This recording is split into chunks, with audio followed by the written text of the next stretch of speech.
Oh yeah, this is gonna be cool.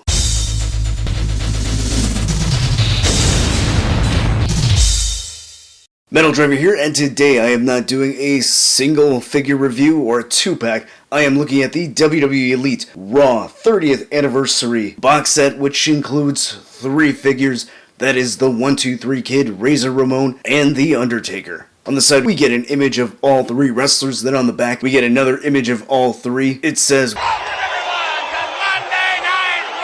and then we get a little blurb, some information. Now the design of this box looks really cool, I like it, it looks awesome, but I am not a mint on card collector, so I'm going to go ahead and open this up, so that way we can take a look at the Undertaker, Razor Ramon, and the 1-2-3 Kid. Here we see a 360 look at all 3 of the figures. They've got some nice detail, and this set comes with some cool accessories. And the first set of accessories that we are going to look at is the Monday Night Raw entrance set, which is pretty simple. It's just 3 giant letters. So here we have the R, nice and big. Do you see some sculpting detail here? So that looks nice, and we see that on all 3 pieces. Now these are able to stand. Do you see some pegs on the back here? And they come with some pieces to stand up the letters. So you got peg holes here, you just plug them in like so, pretty simple. And here are all 3 letters standing, and this is really cool. This set is worth it alone just for this, because I love having entrance sets. This is one of the simplest ones they could have made for collectors, because it's just 3 letters, and it works. I love it. I missed out on that new generation entrance piece, so having this looks awesome, especially when you want to display figures on a shelf, or just create your own arena setup. This is great. I like this. The 1-2-3 Kid comes with his own set of accessories, such as fisted hands, a money bag that says $10,000, and 3 separate stacks of $100 bills, although I guess these wouldn't be called stacks. The detailing on the bills are pretty good. It's just a smooth piece, but the printing on the money looks really nice, and I'm glad this set has it, because I had no interest in getting the Cameron Grimes figure, and that came with this money, and that was the only reason why I would have wanted to get that, but still, it wasn't worth paying money for that figure, so I'm really happy to have that with this set, so this is nice. And the money should fit inside the bag of money, and yep, there it goes. So there you are. Now you can recreate the feud between the 1-2-3 Kid and Razor Ramon. Speaking of Razor, he comes with some gripping hands, some open hands, and on the figure we see a gold chain, which is removable. You could easily just pop the head off, and oh, there you go. Take the chain off, and a green entrance vest. Got some gold buttons here, painted really well, looks nice. Sculpting on the vest is not brand new, we have seen this a few times before. Got the Razor Ramon logo on the back. Painted well. Don't see anything that's sloppy or mispainted, so that looks really good. And the Undertaker comes with some gripping hands. These are gloved. The gray gloves, to be exact. And then his other set of accessories that the figure has is the entrance attire. We see the entrance hat here. Not a whole lot of detail. We do see a little bit of sculpting. I don't think this is a brand new hat. I'm pretty sure it's the same as previous hats that we have seen, but it works. It's fine. And it comes off real easily. He has his gray tie. Not brand new. We've seen this before. It's got an elastic band around the ties to make it easy to take off. And then we see his entrance coat, which I believe this is the same material that came with the previous Legends Undertaker, the purple gloved one. So I'm not too thrilled about this. Normally I do like soft goods materials. However, in 2022 we got a lot of figures that had staining, and I'm afraid this is one of those materials that might cause staining, so hopefully that is not the case. I mean, look-wise the coat looks nice. I appreciate that we have a soft goods coat, so that way we're not having any of the articulation hindered. But let's go ahead and take this off, and let's see. Let's see if there's any staining. I hope not. And yeah, there's a little stain right there. It's small, it's not that big. Although this one's more noticeable. That's annoying. Then this elbow's a little bit stained, although that one's not as noticeable as the one on the bicep. It does look like this elbow is a little bit darker, but you can probably pass that off as just maybe a different coloring on the plastic. So, that's annoying. 2023, starting off with stains. Come on. This time it's Mattel, it's not Jazzwares. Still, it's annoying. But what's not annoying is this head sculpt. I really like it. I can't tell if it's brand new or not. If you move the hair, kinda looks like the Decade of Domination Taker, but with the hair sculpted in the face, makes it look new enough. Either way, I really like it. I think this looks great. The sculpting on the hair looks really nice.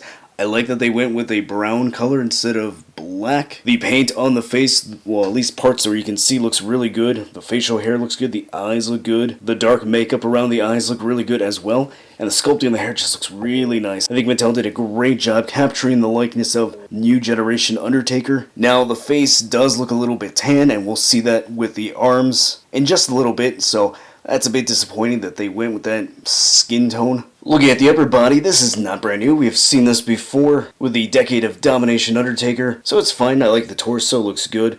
The arms are beefy, they're a nice size. Tattoo has some nice detail right here on the forearm. Same thing on the other one. This stupid stain right here. Hopefully this can come off, but probably not. Oh god, that's annoying. And then, yeah, I did mention the skin tone with The Undertaker. I don't know why they gave him a tan. Doesn't make any sense to me, because Taker normally doesn't have a tan, especially this version of Taker. This was that mortician, zombie, original dead man who was really pale. So, I really want to love this figure, and there's a lot to like, but when I see stains and then I see tan arms, it makes me want to scratch my head and go, why? In fact, here I have the Decade of Domination Taker and the Legends Purple Glove Undertaker, and you can see, yeah, those are pale arms. Those are the right skin tones for this version of Taker. Then you see the new one, and yeah, that is much darker than it should be. So it doesn't ruin the figure, doesn't make me hate this figure. It's just one of those things that, you know, this could have been really close to being perfect, and Mattel made a stupid decision. He's got the same legs as these classic Undertakers have, so nothing new there. He's got these boot accessories right here. So again, not brand new, looks good, looks nice, the way it should. Looking at the 1-2-3 Kid, I don't think this is a brand new head sculpt. Pretty sure it's the same as that Elite 41. Fortunately, I do not have that figure to compare it with, but I am glad to have this. It's cool to have a 1-2-3 Kid in my collection. Now, one thing I will say, Box said that it has True Effects printing. This head scan does not look like it has True Effects printing. It looks like one of those older Mattel head sculpts, so yeah, Mattel, you're not fooling me with that. As we just saw with The Undertaker, that clearly had that True Effects printing. This one does not. I still think it looks fine. It looks enough like Sean Waltman from this time period, but still, it would have greatly benefited from that True Effects printing. Would have certainly made the head sculpt a lot better. For what it is, it's decent, but kind of lazy on Mattel's part. Paint on the eyes look pretty decent. The sculpting on the hair looks pretty good. Get that nice mullet. Looking at the upper body, I think this is a good upper body for Kid. Wasn't really a big guy, so that looks good. The paint on the attire looks pretty good for the most part. There are some minor imperfections here or there, but nothing major. The paint on the lightning bolts look good. Same thing on the midsection right here. Lightning looks good on the sides. Same thing over here by the hips. You've got L Kid on the back for Lightning Kid. That paint looks good. Look at the legs. The yellow looks fine. It could have used an extra coat of paint, but everything else looks good. I don't see anything that's majorly sloppy, any major mispaint. Standard black boots. Not a whole lot of detail there. So I'm pretty content with how that looks. And then you do get double jointed elbows here. Kind of hard to see with the elbow pad, but they are there, so that is a nice improvement over the original. Plus the interchangeable hands are always good. But it would have been so awesome to have a good head scan with True Effects printing. So, like The Undertaker, there are things to like about this figure, and there's some gripes with it that kind of hold the figure back. Look at the head sculpt on Razor Ramon. This is not brand new. Same head sculpt we've seen on the previous Elite Razors. Now again, box set True Effects printing. This does not look like it has True Effects printing. So again, another head sculpt that could have greatly benefited from that printing style, but it looks fine.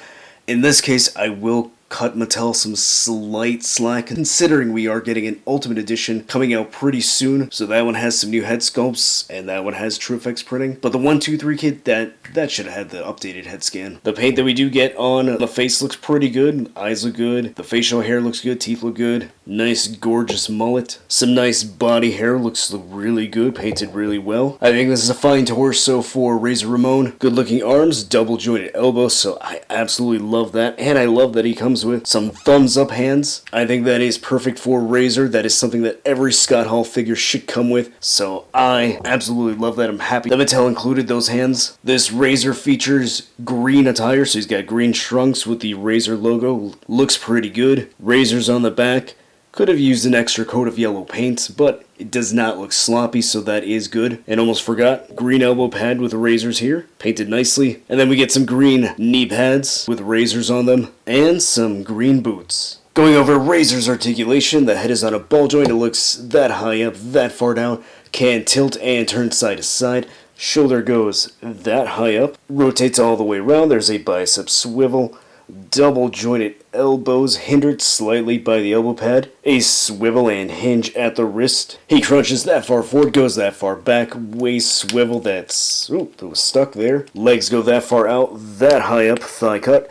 Double jointed knees that will be hindered by this fat knee pad, so that sucks. Rotation at the top of the boot. Ankle goes that high up, that far down, and some slight ankle pivot. Kid's articulation, the head is on a ball joint as well, goes that high up, that far down. It's not the best range there, can turn side to side and tilt very well. Shoulder goes that high up, rotates all the way around, bicep swivel, double jointed elbows, a swivel and hinge at the wrist, crunches that far forward, goes that far back, waist swivel, legs go that far out, thigh cut, double jointed knees, a cut at the top of the boot. Ankle goes, whoop, that way apparently. Ankle goes that high up, a bit stiff, that far down, and some slight ankle pivot. Taker's head is also on a ball joint, goes that high up, that far down, so pretty good range there. Can turn side to side and tilt very well.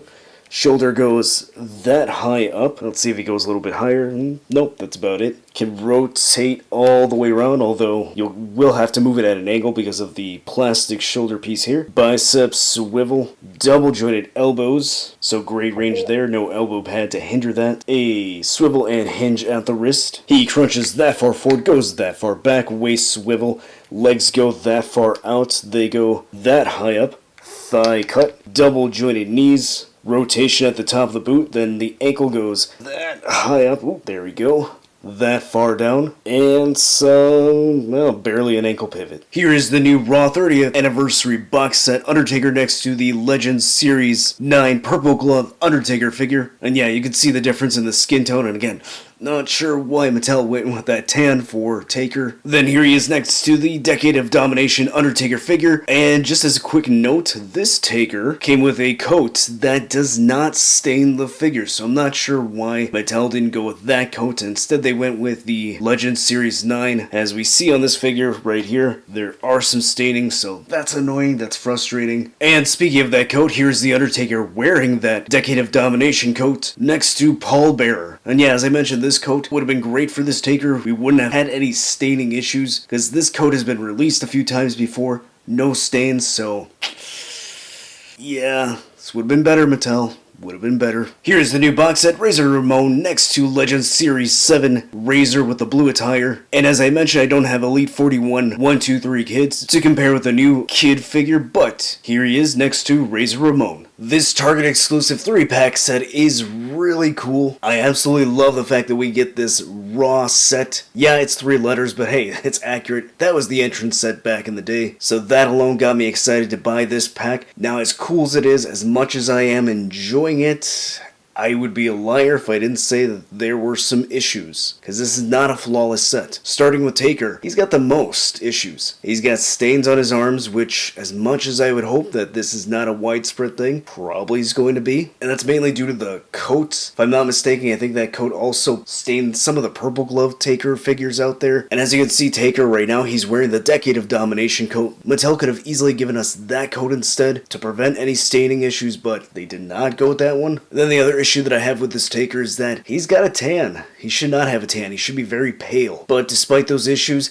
the figure is cool. It's decent. I love the head scan. I think that turned out very well. And then when it comes to Razor and the 1, 2, 3 kid, I love that they have double jointed elbows, interchangeable hands. However, they could have benefited from the TrueFX printing because Mattel, you are not fooling me. Those 2 head scans do not have the TrueFX printing, especially Sean Waltman's head sculpt. Taker clearly does. Those 2 do not. But those are minor gripes. The accessories that this set comes with is great. I love that Sean Waltman's got the different stacks of money, the money bag, that's really cool. Razor's got the thumbs up hands, which he absolutely needs. Again, the Raw entrance letters are really awesome. So for me, this could have been a perfect set, but again, it's got issues, it's got some flaws. If you do end up picking this up, Hopefully your Taker does not have stains, and this is popping up in Target stores right now. I was lucky enough to find this at my local Target, so hopefully you are able to find this if you want this. And while you're searching for this, hit that like button, subscribe. If you want to watch more WWE reviews and videos, check out the card at the end of the video. Happy hunting, and I'll see you next time.